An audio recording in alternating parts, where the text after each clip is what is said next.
Belakangan ini putri dari komedian Sule, Putri Delina telah ramai diperbincangkan publik. Pasalnya ia sempat disebut-sebut menjadi penyebab perceraian Sule dan Natalie Holzer. Hal ini membuat banyak warganet yang menyindir dan menghujat Putri di sosial media. Terbaru, adik dari Rizky Febian ini tampak mengunggah foto dirinya, salah satunya di unggahan terbaru Putri Delina.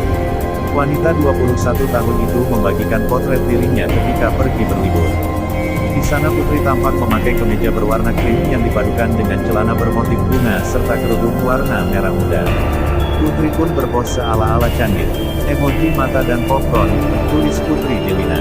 Tak lama unggahan kekasih dari Jeffrey Reksa ini langsung dibanjiri komentar dari warganet.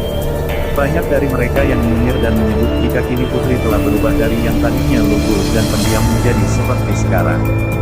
Dulu kamu kelihatan lugu, pendiam, tapi sekarang beda ia pun, tulis warganet itu.